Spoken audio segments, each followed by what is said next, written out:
Hello बच्चों, कैसे हैं आप सब लोग। आज हम लोग क्लास 9th मैथमेटिक्स में प्रश्नवाली 2.3 जो कि बहुपद के बारे में पढ़ रहे हैं। इससे पहले हम लोग बहुपद के बारे में प्रश्नवाली 2.1, 2.2 पूरा कंप्लीट कर चुके हैं। आप जाकर क्रिटिकल थिंकिंग मैथ पर देख सकते हैं।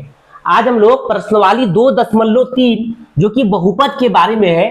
क्वेश्चन दिया हुआ है 1 नंबर का क्वेश्चन। बताइए कि निम्नलिखित बहुपदों में से किस बहुपद का एक गुणनखंड x + 1 है। क्वेश्चन क्या बोला है कि हमको बताना है कि किस बहुपद का गुणनखंड x + 1 है। तो क्वेश्चन अच्छा से समझना है बाबू, और क्वेश्चन जब तक नहीं समझेंगे तब तक सॉल्व नहीं कर सकते हैं। क्वेश्चन बोला है किस बहुपद का एक गुणनखंड x + 1 है। क्या बोला है? x + 1 है, x + 1 है। तो कब होगा किस बहुपद का गुणनखंड x + 1 कब होगा? इसके बराबर में 0 मान लेंगे। क्या मानेंगे? 0। और 1 के आगे प्लस है तो x बराबर, 1 के आगे प्लस है, बराबर को उधर ले जाएंगे तो क्या हो जाएगा? माइनस। अगर x का मान -1 रख देंगे, x का मान कितना रखेंगे? -1। तो x जहां जहां दिखेगा क्वेश्चन में वहां -1 रख देंगे। अगर 0 आ जाए, क्या आ जाए? 0। क्वेश्चन सॉल्व करेंगे उसमें 0 आ जाएगा तो लिखेंगे बहुपद का गुणनखंड है। बहुपद का गुणनखंड है, बहुपद का गुणनखंड है। अगर 0 नहीं आया, 1 2 अगर कोई संख्या आ गया तो बोलेंगे बहुपद का गुणनखंड नहीं है। तो बहुपद का गुणनखंड कब होता है बाबू?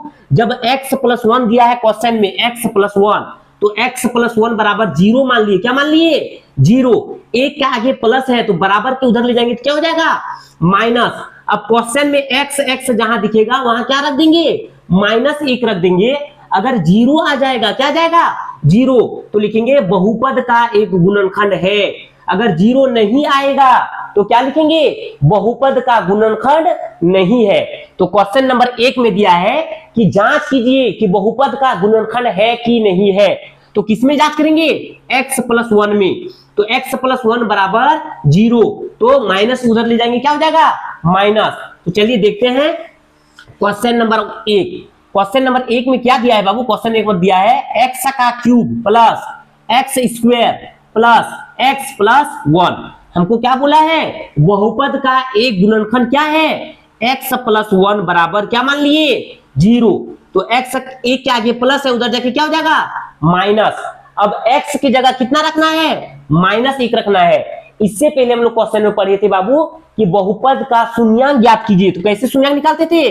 px बराबर का कोई क्वेश्चन दिया रहता था 2x² + 3x + 4। तो x की जगह क्या रखते थे? 0। x की जगह 0 रखते थे। अगर 0 आ जाता, जो समीकरण दिया हुआ है, क्वेश्चन दिया हुआ है, उसका मान 0 आ जाता था तो हम लोग क्या लिखते थे कि बहुपद का शून्यांक है। सेम क्वेश्चन है, इसमें बहुपद का एक गुणनखंड है, इसमें x + 1 दिया है। तो हम लोग px करके भी लिख सकते हैं। अगर px नहीं लिखना है तो डायरेक्ट भी मान रख सकते हैं। चलिए देखते हैं। क्वेश्चन दिया है x³ + x² + x + 1। x बराबर कितना रखना है? -1। तो x की जगह क्या रखेंगे? -1 का क्यूब। x की जगह देखो बाबू, x का मान कितना है? -1। तो x की जगह क्या रखें? -1। पावर 3 है तो पावर 3 प्लस x²। x की जगह कितना रखना है? -1। स्क्वायर है तो स्क्वायर प्लस x की जगह कितना रखेंगे? -1 प्लस 1 दिया है। अब क्या दिया है बाबू? -1 पर पावर 3। इसका मतलब होता है पावर मतलब कितना बार? 3 बार। कौन? 1 3 बार। तो -1 गुना -1 गुना -1। तो 1 एका 1, 1 एका 1, minus minus plus, plus minus minus. तो क्या हो जाएगा? -1 पर पावर 3 का मान -1 हो जाएगा। अच्छा से याद रखना है बाबू। जैसे 2 पर पावर 4 दिया है, अगर 3 पर पावर 5 दिया है, हमेशा एक चीज याद रखना है, और दोनों में माइनस है, यहां भी माइनस है। अगर पावर सम संख्या हो, पावर क्या हो? पावर अगर सम संख्या हो। सम संख्या किसको बोलते हैं बाबू? सम संख्या बोलते हैं वैसी संख्या जो 2 से विभाजित होता है, जो 2 का पहाड़ा में आता है। जैसे 2 एका 2, 2 दुगनी 4, 2 तिया 6, 2 चौके 8, 2 पंचे 10, ऐसे डॉट डॉट। इसको क्या बोलते हैं? इसको बोलते हैं सम संख्या। तो तो अगर पावर में, अगर संख्या में -2 अगर माइनस दिया रहे और पावर में सम संख्या रहे, पावर में क्या रहे, सम संख्या रहे, तो हमेशा प्लस में होता है, हमेशा क्या होगा, प्लस में। अगर -3 पर पावर 5 दिया है, अगर पावर पर, घात पर विषम संख्या है, विषम संख्या किसको बोलते हैं, वैसी संख्या जो 2 से विभाजित नहीं होता है, जैसे 1, 3, 5, 7, 9, 11, 13, ये क्या है, ये है विषम संख्या। तो विषम संख्या बोलते हैं जो 2 का पहाड़ा में नहीं आता है। अगर पावर में विषम संख्या हो, पावर में क्या हो, विषम संख्या, तो हमेशा माइनस देगा, हमेशा क्या देगा, माइनस। चलिए और एक एग्जांपल लेते हैं, जैसे लिख दिए -3 पर पावर लिख दिए 2, जैसे लिख दिए -5 पर पावर 4। अच्छा से देखो बाबू, -3 पर पावर कितना, 2, तो 2 क्या है, 2 सम संख्या है, 2 क्या है, सम संख्या। तो 3 कितना बार, 2 बार, तो 9 3 तिया 9, तो ये क्या सम संख्या है, तो प्लस देगा। -5 पर पावर कितना है, 4 है, 4 क्या है, सम संख्या है, तो हमेशा क्या देगा, प्लस देगा। अगर लिख दिए -5 पर पावर 3, तो 3 क्या है, 3 है विषम संख्या, तो हमेशा इसका मान माइनस होगा, क्या होगा, माइनस। अगर पावर सम संख्या रहे तो हमेशा प्लस देगा, अगर पावर विषम संख्या रहे तो हमेशा मान माइनस में देगा। चलिए इसको याद रखना, एक छोटी सी चीज है बाबू, हर बच्चे को याद होना चाहिए। तो -1 पर पावर 3, 3 क्या है, विषम संख्या, तो -1 दिया, प्लस -1 पर पावर कितना है, 2 है, तो 2 क्या है, 2 सम संख्या है, इसका मतलब 1 देगा, प्लस में 1 देगा। अगर ऐसे नहीं याद रखना है तो -1 कितना बार, 2 बार, तो -1 गुना -1, तो 1 एका 1, माइनस माइनस प्लस, तो हमेशा प्लस देगा। अगर सम संख्या रहे तो हमेशा प्लस देगा, प्लस माइनस यहाँ टकरा रहा है तो इसको प्लस और माइनस, प्लस माइनस क्या होता है, माइनस, 1 प्लस 1। अब अच्छा से देखो बाबू, कटने के लिए कितना नियम, 2 नियम, 2 और प्लस 2 है कटने के लिए। चर और अचर में कटने के लिए 2 नियम होते हैं, समान होना चाहिए और प्लस और माइनस में होना चाहिए। क्या होना चाहिए, प्लस और माइनस में। जैसे 5 -5, 5 के आगे माइनस है, 5 के आगे प्लस है, कट जाएगा, दोनों समान है। तो कटने के लिए 2 नियम, समान होना चाहिए, संख्या हो या चर हो, दोनों समान होना चाहिए और प्लस और माइनस में होना चाहिए। क्या होना चाहिए, प्लस और माइनस में। कटने के लिए 2 नियम, समान होना चाहिए और प्लस और माइनस में। तो अच्छा से देखो बाबू, 1 के आगे माइनस, 1 के आगे प्लस, दोनों समान है और प्लस और माइनस है, तो ये कट जाएंगे। 1 के आगे माइनस, 1 के आगे प्लस, दोनों समान है और प्लस माइनस ये कट जाएंगे, तो इसका मान कितना आएगा, 0। तो क्वेश्चन क्या बोला था बाबू, क्वेश्चन बोला था किस बहुपद का एक गुणनखंड x + 1 है। तो क्या बोले थे, x + 1 बहुपद का गुणनखंड कब होगा, जब जो क्वेश्चन दिया हुआ है उसका मान 0 आ जाएगा। क्या आ जाएगा, 0। तो क्वेश्चन में दिया हुआ है x + 1 = 0, तो 1 के आगे प्लस, उधर जाके क्या हो जाएगा, माइनस। अगर x का मान -1 रखेंगे, अगर 0 आ जाएगा, क्या आ जाएगा, 0, तो लिखेंगे बहुपद का एक गुणनखंड है, इसका मान कितना आया, 0। तो लिखेंगे बहुपद का एक गुणनखंड है, एक गुणनखंड है, बहुपद का एक गुणनखंड है। अगर x का मान या जो क्वेश्चन दिया हुआ है बहुपद में उसका मान 0 नहीं आता तो क्या लिखते हैं, बहुपद का गुणनखंड नहीं है। चलिए देखते हैं क्वेश्चन नंबर 2। क्वेश्चन नंबर 2 में क्या दिया है बाबू, क्वेश्चन नंबर 2 में दिया है x पर पावर 4 प्लस x पर पावर 3 प्लस x पर पावर 2 प्लस x + 1। तो हम लोग को क्या निकाल रहे हैं, बहुपद का एक गुणनखंड किसमें, x + 1 बराबर क्या मान लेंगे, 0।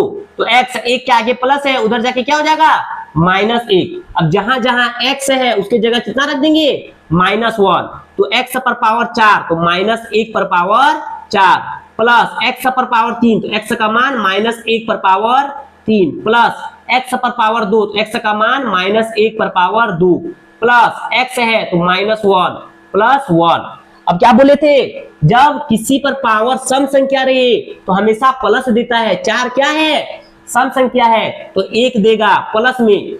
-1 पर पावर 3 ये क्या है, विषम संख्या है, तो ये -1 देगा। ऐसे नहीं करना है। तो -1 पर पावर 4, तो -1 कितना बार? 4 बार। -1 गुना -1 गुना -1 गुना -1, तो 1 एका 1, 1 एका 1, 1 एका 1, minus minus plus, plus minus minus, minus minus plus. तो हमेशा सम संख्या में क्या देगा? प्लस देगा। अगर विषम संख्या रही तो माइनस देगा। तो -1 पर पावर 2, तो 2 क्या है बाबू? सम संख्या, तो +1 देगा। प्लस माइनस जब टकराएगा तो इसको प्लस माइनस कर देंगे, तो प्लस माइनस माइनस +1।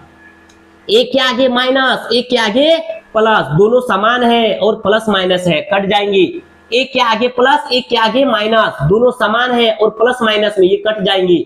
तो कितना बचा? 1 बचा। तो बहुपद का गुणनखंड होने के लिए क्या चाहिए? 0 चाहिए। क्या चाहिए? 0। तो इसका मान कितना आया? 1। तो लिखेंगे बहुपद, क्या लिखेंगे बाबू? बहुपद का एक गुणनखंड, बहुपद का एक गुणनखंड नहीं है, गुणनखंड नहीं है। जो हम लोग पहला क्वेश्चन बनाए थे उसका मान कितना आया था? 0। तो लिखे थे बहुपद का एक गुणनखंड है, इसका मान कितना आया? 1। तो लिखेंगे बहुपद का एक गुणनखंड नहीं है। तो बहुपद का गुणनखंड कब होगा? जब जो बहुपद दिया है उसका मान 0 आ जाए। तो उसको कहां से निकालेंगे? क्वेश्चन में दिया है x+1 से, तो x+1 बराबर 0 मान लिए। x 1 के आगे प्लस है, उधर जाके क्या हो जाएगा? माइनस। अब x का मान -1, जहां जहां x दिखेगा उसकी जगह क्या रख देंगे? -1। चलिए देखते हैं क्वेश्चन नंबर 3। क्वेश्चन नंबर 3 में दिया है x पर पावर 4 प्लस 3x का cube plus 3x² plus x+1, और हमको बहुपद का गुणनखंड किसमें निकालना है? x+1 बराबर 0। तो x 1 के आगे प्लस है, उधर जाके क्या हो जाएगा? माइनस। अब जहां जहां -x दिखेगा वहां क्या रख देंगे? -1 रख देंगे। तो x पर पावर 4, तो x का मान -1 पर पावर 4 प्लस 3x का मान -1 पर पावर 3 प्लस 3x का मान -1 पर पावर 2 प्लस x का मान -1 प्लस 1। तो 1 कितना बार? 4 बार। तो 4 क्या है? सम संख्या है, तो प्लस में हो जाएगा। प्लस -1 पर पावर 3, तो 3 क्या है? विषम संख्या है, तो विषम संख्या में हमेशा माइनस देगा। तो प्लस माइनस माइनस, और आगे कितना है? 3 है, तो इसके साथ गुना हो जाएगा, तो 3 एका 3, तो -3 एका 3। अच्छा से देखो बाबू, ये वाला अच्छा से समझो। -1 कितना बार? 3 बार, तो -1 गुना -1 गुना -1, तो 1 एका 1, 1 एका 1, minus minus plus, plus minus minus, तो -1 हो गया। और आगे में कितना है? आगे में 3 है, तो इसके साथ गुना हो जाएगा, 3 एका 3, तो -3, तो वही क्या लिखे? -3 लिखे। इसके बाद दिया है -1 पर पावर 2, तो 2 क्या है? 2 सम संख्या है, तो हमेशा प्लस देगा। तो इसके आगे 3 है, तो 3 एका 3, प्लस में 3, प्लस माइनस माइनस, तो 1 प्लस 1। 3 के आगे प्लस है बाबू, 3 के आगे माइनस है, कटने के लिए कितना नियम? 2 नियम। समान होना चाहिए और प्लस माइनस में, तो ये कट जाएंगे, ये कट जाएंगे। 1 के आगे प्लस, 1 के आगे माइनस, ये भी कट जाएंगे, तो क्या बचा? 1 बचा। तो बहुपद होने के लिए क्या चाहिए? शून्य चाहिए, जो कि मेरे पास क्या आया? 1। तो लिखेंगे बहुपद का एक गुणनखंड नहीं है। गुणनखंड कब होगा बाबू? जब x का मान रखने पर 0 आ जाए। क्या आ जाए? 0। पहले में 0 आया था तो बहुपद का गुणनखंड था, दूसरा में 1 आया तो बहुपद का गुणनखंड नहीं है, तीसरा में 1 आया तो बहुपद का गुणनखंड नहीं है। चलिए देखते हैं क्वेश्चन नंबर 4। क्वेश्चन नंबर 4 में दिया है बाबू x माइनस 2 प्लस √2 गुना में ब्रैकेट में x प्लस √2। तो हम लोग को क्या निकाल रहा है? एक गुणनखंड का बहुपद किसमें निकालना है? x+1 बराबर 0। तो x 1 के आगे प्लस है, उधर जाके क्या हो जाएगा? माइनस। अब जहां जहां x दिखेगा वहां क्या रख देंगे? -1। तो x है तो -1, माइनस x की जगह माइनस, पहले से माइनस और फिर लिख देते हैं माइनस 2 प्लस √2, और x की जगह -1 प्लस √2। अच्छा से देखो बाबू, ये समझना बहुत जरूरी है। -1 और माइनस माइनस प्लस 1, अब यहाँ -2 है और यहाँ भी माइनस है, तो इसके साथ गुना कर देंगे। तो -1 को 2 से करेंगे तो क्या हो जाएगा? क्या लिख देते हैं? -1 को 2 से, तो -2 प्लस माइनस √2, इसके बाद प्लस √2। माइनस एक प्लस एक, अब इसके साथ माइनस माइनस प्लस, फिर माइनस माइनस प्लस √2 प्लस √2। तो माइनस एक के आगे प्लस, एक के आगे माइनस, कटने के लिए दो नियम, समान और माइनस प्लस। अब यहाँ 2 प्लस √2 तो लिखेंगे 2 प्लस √2, √2 जोड़ेंगे तो क्या हो जाएगा 2√2। तो बहुपद होने के लिए क्या चाहिए, जीरो होना चाहिए। बहुपद का गुणनखंड होने के लिए जीरो। तो इसका मान कितना आया, इसको कॉमन भी ले सकते हैं, 1 प्लस √2। तो लिखेंगे बहुपद, क्या लिखेंगे, बहुपद का एक गुणनखंड, बहुपद का एक गुणनखंड नहीं है, बहुपद का एक गुणनखंड नहीं है। तो हम लोग जो क्वेश्चन प्रश्नवाली 2.3 बहुपद में प्रश्न संख्या 1 में क्या बोला था कि बताइए कि निम्नलिखित बहुपदों में से किस बहुपद का एक गुणनखंड x+1 है। तो x+1 बराबर 0 मान लिए थे, पर एक के आगे प्लस है, उधर जाके क्या हो जाएगा माइनस। अगर x की जगह -1 रख के मान 0 आ जाता, क्या आ जाता 0, तो हम लोग बोले बहुपद का एक गुणनखंड है। अगर 0 नहीं आएगा तो लिखेंगे बहुपद का एक गुणनखंड नहीं है। तो हम लोग 4 क्वेश्चन सॉल्व कर चुके हैं। अच्छा से देखिए और समझिए बाबू। अगर आपको कहीं भी प्रॉब्लम हो रहा है तो मेरे कमेंट बॉक्स में लिखिए और मेरे चैनल को जरूर से जरूर सब्सक्राइब कर दीजिए, जिससे और नोटिफिकेशन बटन ऑन कर लीजिए, जिससे कि आपको और जितने क्लास बताते जा रहे हैं वो आपके